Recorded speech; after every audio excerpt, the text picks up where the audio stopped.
Assalamualaikum warahmatullahi wabarakatuh. Nama saya Robiatul Adawiyah, NIM E2019-1081 dari Perbankan Syariah 2. Di sini saya akan menjelaskan materi yang ketiga, yaitu ekonomi dua sektor atau ekonomi tertutup tanpa kebijakan pemerintah. Secara teoritis, ekonomi ada tiga macam. Yang pertama, yaitu ekonomi dua sektor atau ekonomi tertutup tanpa kebijakan pemerintah. Yang kedua, ekonomi tiga sektor atau ekonomi tertutup dengan kebijakan pemerintah. Yang ketiga, ekonomi empat sektor atau ekonomi terbuka. Di sini saya akan membahas secara khusus ekonomi dua sektor. Dua sektor adalah perekonomian yang terdiri dari sektor rumah tangga dan perusahaan. Ini merupakan bentuk paling sederhana dari analisis makroekonomi mengenai penentuan tingkat kegiatan ekonomi suatu negara. Selanjutnya, ada diagram alir perekonomian dua sektor, yaitu terdapat dua rumah tangga, yaitu rumah tangga produsen dan rumah tangga konsumen. Maksudnya, ada yang mengkonsumsi, ada yang memproduksi. Mekanismenya adalah rumah tangga produsen mendapat harga dengan menjual barang atau jasa kepada konsumen. Jadi, rumah tangga produsen akan mendapat imbalan uang, kemudian pengeluaran rumah tangga produsen yaitu saat membeli bahan baku, baik bahan baku itu berupa barang maupun jasa. Misalnya sewa menyewa tanah untuk ditanami, terus membayar karyawan, dan lain-lain untuk kepentingan produksi. Selanjutnya, pasar barang dan jasa. Misalnya rumah tangga konsumen menjual tanah kepada rumah tangga produsen, maka rumah tangga konsumen akan mendapatkan uang. Selanjutnya, pasar faktor produksi rumah tangga produsen yang memberikan upah, uang sewa, bunga, dan profit. Rumah tangga konsumen akan mendapatkan uang berupa hasil menyewakan tanah, hasil menyewakan tenaga kerja, dan modal. Jadi, jika kita melihat dari diagram tersebut, bisa disimpulkan bahwa hubungan ekonomi dua sektor ini hanya ada rumah tangga produsen dan rumah tangga konsumen. Tidak ada campur tangan pemerintah maupun campur tangan dari luar negeri. Selanjutnya, aliran pendapatan ekonomi dua sektor. Yang pertama, sektor perusahaan atau menggunakan sektor-sektor produksi yang dimiliki rumah tangga. Yang kedua, sebagian besar yang dimiliki rumah tangga akan digunakan untuk konsumsi, yaitu membeli barang atau jasa yang dihasilkan oleh perusahaan. Yang ketiga, sisa pendapatan yang digunakan untuk konsumsi itu akan ditabung oleh institusi keuangan. Yang keempat atau yang terakhir, pengusaha yang ingin melakukan investasi akan meminjam tabungan rumah tangga yang dikumpulkan oleh institusi keuangan. Selanjutnya, hubungan konsumsi dan pendapatan. Pendapatan rumah tangga adalah faktor terpenting untuk menentukan tingkat pengeluaran. Maksudnya itu, jika rumah tangga belum mendapat pendapatan, mereka akan tetap melakukan konsumsi. Contohnya seperti tabel 4.1 halaman 108 Sadono Sukirno menunjukkan hubungan antara disposable income dengan pengeluaran konsumsi dan tabungan rumah tangga. Pada pendapatan yang rendah, rumah tangga mengambil tabungan. Ini berarti rumah tangga menggunakan harta atau tabungan masa lalunya untuk membiayai konsumsi.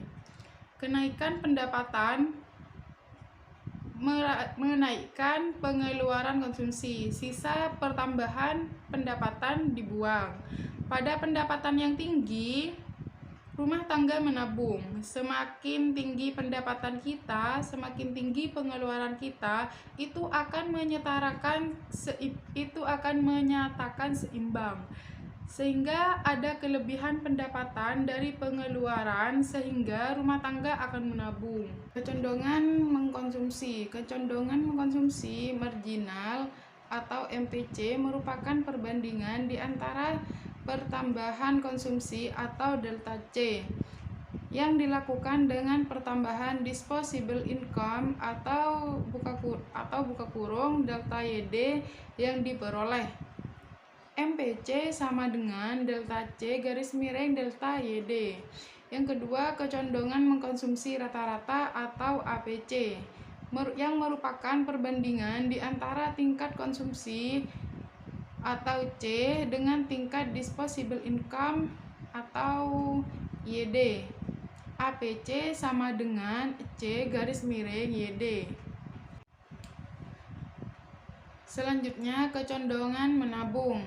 Ada dua. Yang pertama, kecondongan menabung marginal atau MPS merupakan perbandingan di antara pertambahan tabungan atau delta S dengan pertambahan disposable income delta YD. MPS sama dengan delta S garis miring delta YD. Yang kedua, kecondongan menabung rata-rata menunjukkan perbandingan di antara tabungan atau delta atau S buka kurung S dengan pendapatan disposable buka kurung YD. APS sama dengan S garis miring YD.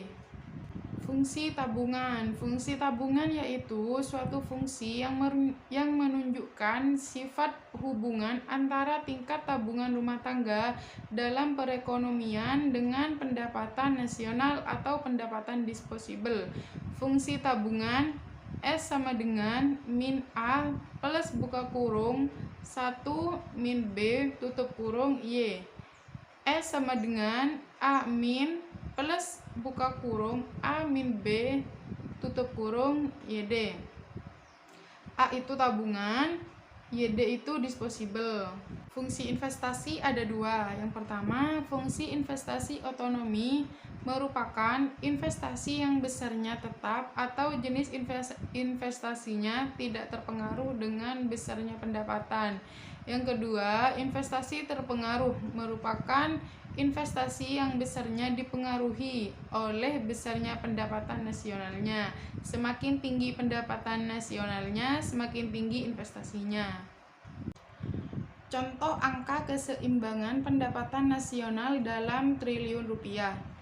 Jika pendapatan nasional Y 0, konsumsi kita 90, tabungan kita min 90, investasi kita 120, maka pengeluaran agregat C plus I itu konsumsi ditambah dengan investasi sama dengan 210. Itu disebut dengan ekspansi.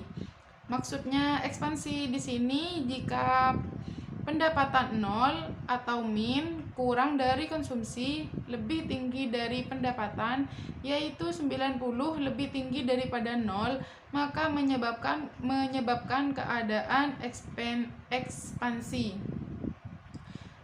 Selanjutnya, jika pendapatan nasionalnya itu 840, konsumsinya itu 720, tabungannya itu 120, investasinya 120, maka pengeluaran agregat C plus I konsumsi ditambah investasi itu sama dengan 840.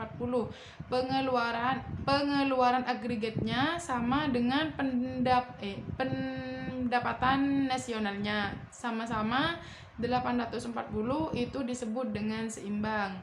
Selanjutnya, jika pendapatan nasionalnya itu 940, konsumsinya itu 810, tabungannya itu 150, investasinya 120, maka pengeluaran agregatnya itu 930. C plus I-nya konsumsi ditambah investasi 810 ditambah 120 sama dengan 930. Itu disebut dengan kontraksi. lebih kecil dari penghasilan atau pendapatan, yaitu 960 ini disebut dengan kontraksi karena pengeluaran agregat kita antara konsumsi dan investasi ada kelebihan uang, yaitu 960 sama 930 itu ada kelebihan uang 30.000. Itu disebut dengan kontraksi. Sekian penjelasan dari saya. Apabila ada kesalahan, kekurangan, atau kurang jelas, mohon maaf yang sebesar-besarnya. Wabillahi taufiq wal hidayah. Wassalamualaikum warahmatullahi wabarakatuh.